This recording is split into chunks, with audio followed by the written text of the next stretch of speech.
I'm here with another video, doing some tackle prep, tournament prep. As you can see, my whole rig's a freaking mess right now. I got stuff all over the place, but it just dawned on me as I'm sitting here getting all my tackle together, rods, reels, line, lures, just everything, getting my graphs dialed in. A question I keep seeing in the comment section, and it hasn't been on every single video, but it's been several, and there's been several messages on YouTube, Instagram, and Facebook, all social platforms. It's regarding sponsorship. How do I get sponsored? How do I approach a sponsor? You know, how did you get sponsored? Just all sorts of questions regarding sponsorship. So I thought I'd take a quick second as I'm sitting here rigging rods and I got crap everywhere. I'll go into, you know, what I think. You know, this is, again, this is my opinion. This is not textbook. This is not how you should necessarily do it.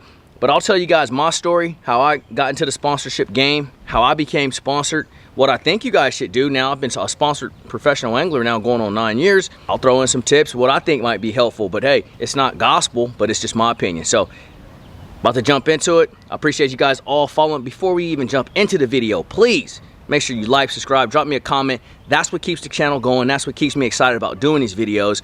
I see all the comments. I really appreciate all you guys following me thus far. We're almost at 50K, and I could not have done that without you all, so thank you.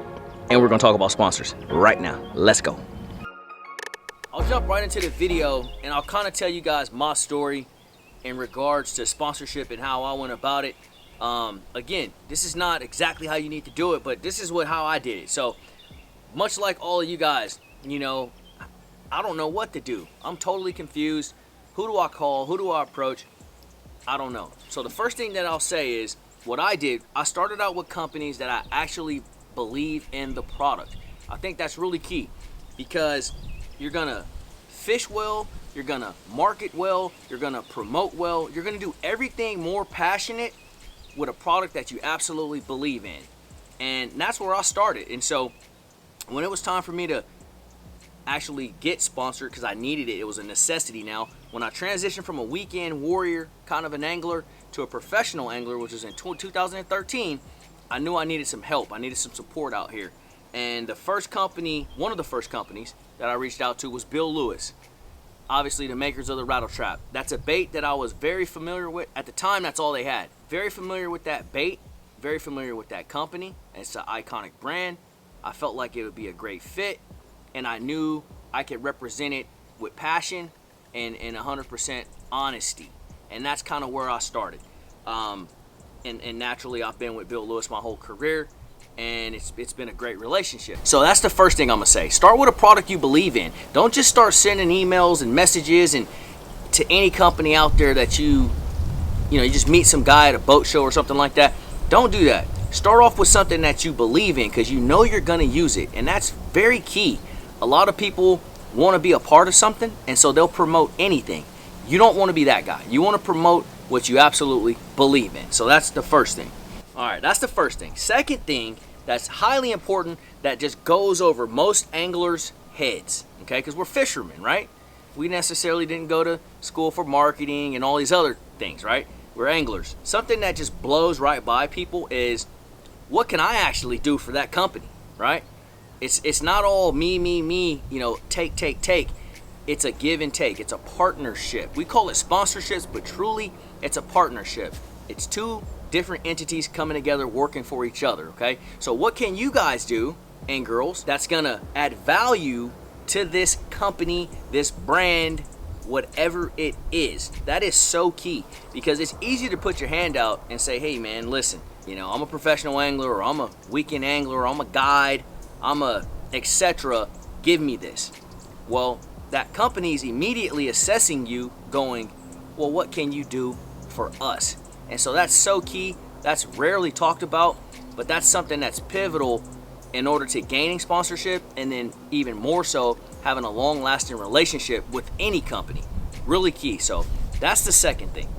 All right, guys, and the third thing that I'm going to touch on briefly is, how do you become marketable? How do you make yourself an individual that a company may notice you, may see you, you may meet them through a friend or however, but then they actually look at you and say, you know, this guy or this girl right here, I think they'd be a good fit for our brand, a good fit for our company. They will add value, and we'll actually get a return on our investment. You'll hear that term thrown around a lot in the fishing industry, ROI, return on investment, with this individual. And I got a couple tips for that. As I travel, I meet so many young kids. I absolutely love it. They pay attention to everything. They idolize anglers, which is so cool because they want to be like you, right? They want to be like us in a sense, and even some middle-aged or even adults, right? And it's a really cool feeling. But they always ask me that question, man. I really want to get in a sponsor game. How do I get there? I want to be a part of some pro staff, etc. Right? Comes up all the time. Well, the answer is you have to make yourself marketable, a walking billboard, a salesman or woman, all these different key elements.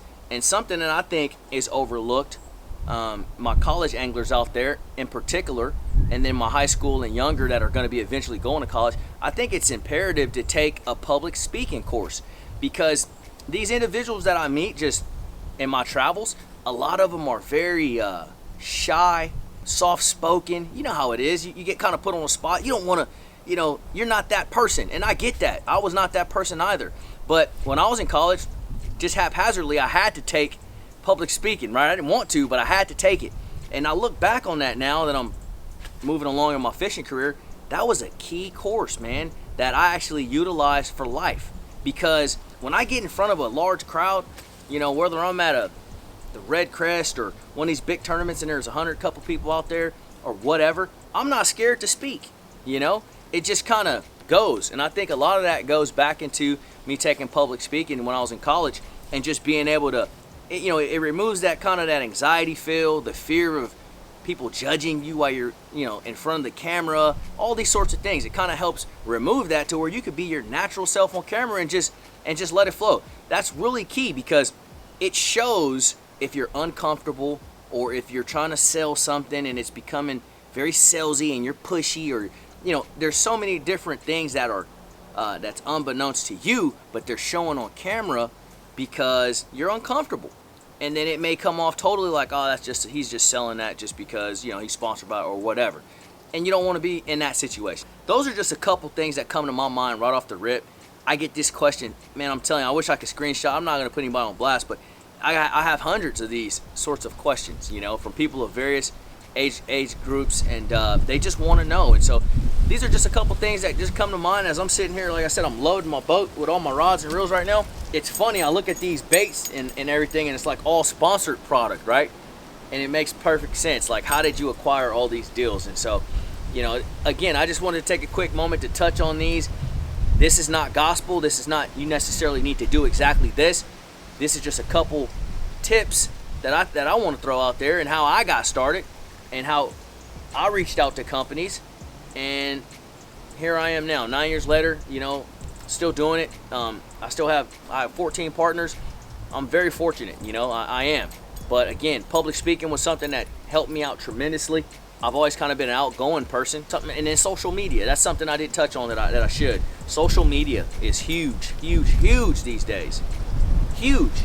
You have to have a social presence. You don't have to have 5,000 followers and this, that, and the third. Don't get caught up in that. But you do need to have a platform to where when you do approach these companies, you have a place where you can actually push and promote, and in a place where they can reference to say, hey, look, this is where I'm doing that. That's my quick spill on sponsorship. Make sure you hone your craft as an angler as well. That's another big thing before you get into the sponsorship, because if you're not catching them, it's going to be even harder, I think, to acquire sponsors. So again, just a couple quick tips. This is not gospel. I'm getting ready to fish a tournament tomorrow, so I'm just putting stuff away. Just wanted to share that with you all real quick. Hope all's well. Don't forget to hit that notification bell. Make sure you like, subscribe, and comment, please. That's how we keep the channel rolling. Peace. See y'all at the next one.